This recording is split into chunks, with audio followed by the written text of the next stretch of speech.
Hello guys, welcome to ఈ smart education. So friends, మనకి ఇప్పుడు 2025 జనవరిలో జరగబోయే టెట్ ఎగ్జామ్కి సంబంధించి వీడియోస్ చేస్తున్నాం ఫ్రెండ్స్. ఆల్రెడీ జనవరి 2వ తారీఖు నుండి 20వ తారీఖు వరకు మనకి ఎగ్జామ్స్ నడవబోతున్నాయి. దానికి సంబంధించిన షెడ్యూల్ మనకు ఆల్రెడీ వెలువడింది. సో టైం టేబుల్ ఏంటి, మరి మీకు ఏ రోజున ఎగ్జామ్ ఉంది, మీ డిస్టిక్కి ఎప్పుడు ఉంది ఎగ్జామ్స్ అనేది మీరు తెలుసుకోండి. ఆల్రెడీ వీడియో అనేది మన ఛానల్లో ఆల్రెడీ అప్లోడ్ చేసామండి. సో మరి వితౌట్ మేకింగ్ లేట్, మనం రోజు టెట్ డిఎస్సికి సంబంధించిన వీడియోస్ రెగ్యులర్గా చేస్తూనే ఉన్నాం, పెడుతూనే ఉన్నాం. సో అందులో భాగంగా ఈరోజు మన ఇంగ్లీష్ మెథడాలజీ 6 మార్క్స్ అండి. పేపర్ 1 వాళ్ళకైనా పేపర్ 2 వాళ్ళకైనా ఇంగ్లీష్ మొత్తం లాంగ్వేజ్ 2గా మనకు ఆల్రెడీ మనకి 30 మార్క్స్ ఉండబోతుంది పేపర్ 1 అనే 2 వాళ్ళకైనా. సో ఇంగ్లీష్కి సంబంధించి చాలా వరకు అన్ని వీడియోస్ పెట్టామండి. ఇంతటితో మనం ఇక ఈ ఇంగ్లీష్కి మెథడాలజీ అయిపోతే నెక్స్ట్ సబ్జెక్ట్కి వెళ్ళబోతున్నాము.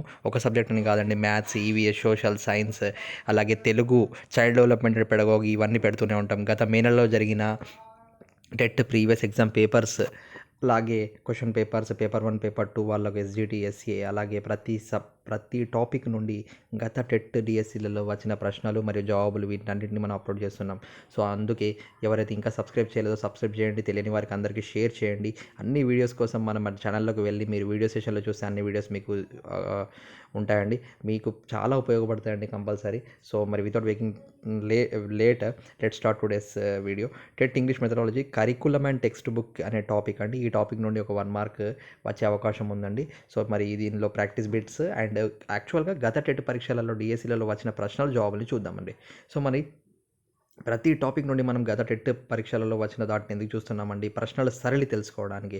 ఎగ్జామినర్ ఏ విధంగా అడుగుతున్నాడో మనకి తెలిసిన తర్వాతే మనకి ఈజీ అవుతుంది. ఉన్న టైం చాలా తక్కువ ఉందండి, కాబట్టి మనము ఎక్కువ శాతం ప్రాక్టీస్ బిట్స్, గత టెట్ ప్రశ్నలు, డిఎస్సి ప్రశ్నలు అవన్నీ చూసుకుంటే మనకు చాలా హెల్ప్ఫుల్ అవుతుందండి. సో ఫస్ట్ క్వశ్చన్ చూడండి, ఇది ఎస్జిటి పేపర్ 1 వాళ్ళకు 2019 సెషన్ 1లో అడిగిన ప్రశ్న. Identify the false statement. ఇచ్చిన 4 స్టేట్మెంట్లలో ఫాల్స్ స్టేట్మెంట్ ఇది. All objectives of framing a curriculum should B observable. All objectives of framing a curriculum should be ambiguous. All objectives of framing a curriculum should be measurable. All objects of framing a curriculum should be practical. ఇచ్చిన దానిలో మరి false statement వచ్చేసి second statement అండి. All objects of framing a curriculum should be ambiguous. ఇది wrong. Next, ఇది DSC SGT 2019-24 జనవరిలో conduct చేసిన session 1లో వచ్చిన ప్రశ్న అండి. నెక్స్ట్ ప్రశ్న, ఇది క్వశ్చన్ నెంబర్ కూడా ఉంది. National curriculum framework 2005 proposed. మరి నేషనల్ కరికులం ఫ్రేమ్వర్క్ 2005ని ఎవరు ప్రపోజ్డ్ టీచర్ ఏమని ప్రపోజ్ చేసింది? టీచర్ సెంటర్డ్ ఎడ్యుకేషనా, materials as the centre of ఎడ్యుకేషనా, చైల్డ్ సెంటర్డ్ ఎడ్యుకేషనా, మరి టు ఎంకరేజ్ రూట్ లెర్నింగ్ అంటే బట్టి పట్టడం అండి. సో మరి ఇక్కడ నేషనల్ కరికులం ఫ్రేమ్వర్క్ 2005 అనేది ఎప్పుడైనా చైల్డ్ సెంటర్డ్ ఎడ్యుకేషన్ అండి. ఎక్కువ శాతం పిల్లలకి ఎక్కువ ప్రాధాన్యత ఇచ్చింది. ఇంకా ఇక్కడ చూడండి అండి, డిఎస్సి ఎస్జిటి అంటే పేపర్ 1 వాళ్ళకు 2019లో జరిగిన ప్రశ్న. ఏ డిస్కోర్స్ ఈజీ. డిస్కోర్స్ అంటే ఏంటి? Text book that gives the meaning of words, guide that contains translated texts, study of meaningful language units larger than a sentence, grammar element learnt before learning a language. Answer వచ్చేసి study of meaningful language units larger than a sentence. దీన్ని మనం discourse అంటాం. Discourse అంటే ఇది. Next question చూడండి అండి, ఇది కూడా మనకు డిఎస్సిలో వచ్చిన ప్రశ్న. Analysis of speech units larger than the sentence and of the relationship to the context in which they are used. The above sentence is the definition of. దేనికి డెఫినేషన్? మరి దీని ఈ డిస్కోర్స్ అనే దానికి ఇంతకుముందు వచ్చిందే, కాకపోతే చూడండి అక్కడ డెఫినేషన్ డిస్కోర్స్ అని చెప్పి డెఫినేషన్ కనుక్కోమన్నాడు. ఇక్కడ డెఫినేషన్ ఇచ్చి దేనికి ఇలా కూడా అడుగుతాడండి, తికమక అడుగుతూ ఉంటాడు. కాబట్టి ప్రతిదీ మనం క్షుణ్ణంగా నేర్చుకొని ఉండాలి. సో డిస్కోర్స్ అంటే ఏంటనేది analysis of speech units larger than the sentence and of the relationship to context in which they are used. దీన్ని మనము డిస్కోర్స్ అంటాం. సో మరి ఇక్కడ నెక్స్ట్ క్వశ్చన్ చూడండి, ఇది కూడా డిఎస్సిలో వచ్చిన ప్రశ్న. Identify the statement that is not a feature of good English language textbook. So మనకి ఇక్కడ the good English language textbook that is not a feature. ఒక good English language textbook కావాల్సిన feature కాదు ఇది. మరి అది ఏంటి అని ఐడెంటిఫై చేయమన్నాడు. They should contain all the lessons in the same genre of literature. So మరి ఇదైతే రాంగ్ అండి. They should match the cognitive level. Next lesson in the text book should be based on the wide variety.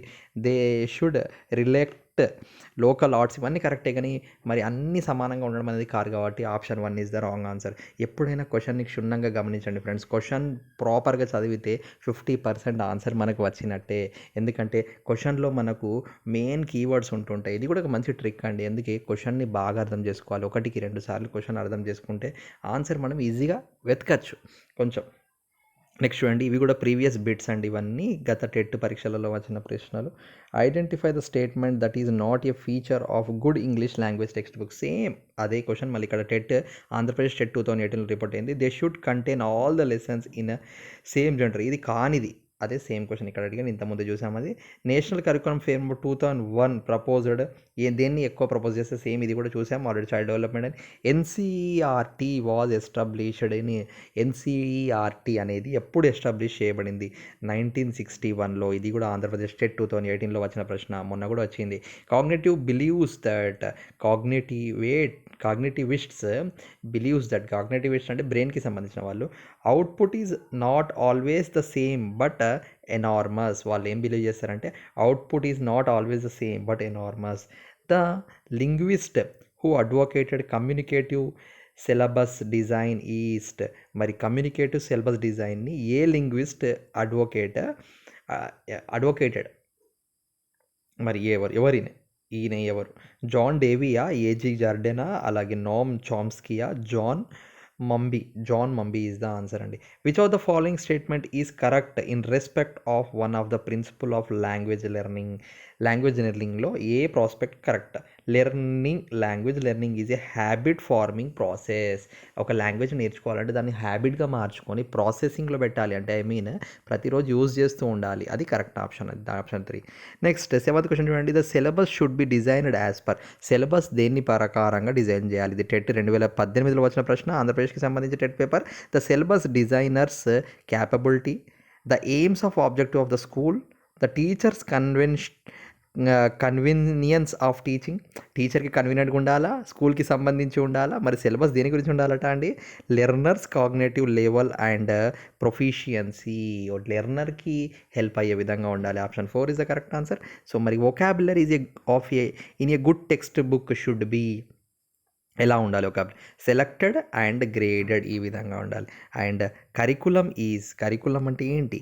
Everything a learner need to do while on the course of study, A specific test of teaching items, subject specific, totally different from syllabus. Curriculum అంటే మరి మొత్తం సిలబస్కి వేరేగా ఉండాలా, subject స్పెసిఫికే ఉండాలా? కాదు. Option వచ్చేసి everything a learner need to do while on the course of study. అలాగే 11th question చూడండి. A manual of instruction for any class. ప్రతి క్లాస్కి ఇన్స్ట్రక్షన్గా వాడే ఒక మాన్యువల్ లాగా పనికొచ్చేది ఏంటి మరి? డిక్షనరీయా, క్వశ్చన్ పేపరా, లెసన్? Text book. ప్రతి క్లాస్ టెక్స్ట్ బుక్, దానికి ఒక మాన్యువల్ లాంటిది. అందులో మనకు ఆ క్లాస్లో ఏం నేర్చుకుంటే అన్నీ ఉంటుంది కాబట్టి దాన్ని మాన్యువల్గా మనం అనొచ్చు. Text book is a manual for every class. Next 12th last but not least, the method of teaching English adapted present in the school curriculum is. So మరి ఇంగ్లీష్ టీచ్ చేయడానికి ఏ మెథడ్ స్కూల్ కరికులంలో adapt చేయబడింది, వాడుతున్నారు అంటే? Direct method, grammar method, functional communication method. So మరి functional communication method అనేది స్కూల్స్లో ఇంగ్లీష్ని నేర్చుకునే మెథడ్గా వాడుతున్నాను.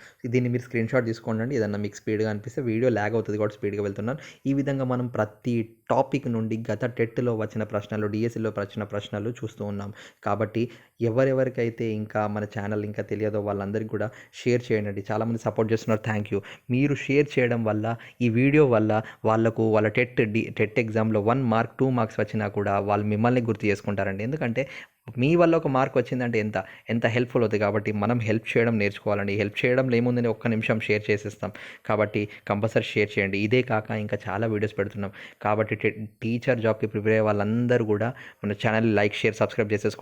ఎందుకంటే మనం కేవలం టెట్ డిఎస్సికి సంబంధించిన అప్డేట్స్ మాత్రమే ప్రస్తుతం ఈ స్మార్ట్ ఎడ్యుకేషన్ ఛానల్‌లో పెడుతున్నాం. ఇంకా మరెన్నో వీడియోస్‌తో మళ్ళీ మీ ముందుకు వస్తూనే ఉంటాను. రెగ్యులర్‌గా వీడియోస్ వస్తూనే ఉంటాయండి. ప్రతిరోజు 1, 2 వీడియోస్ వస్తూనే ఉంటాయి. కాబట్టి లైక్, షేర్, సబ్స్క్రైబ్ చేసి పెట్టుకోండి. ఇంతవరకు చూసినందుకు థ్యాంక్ యూ అండి. Thank you all.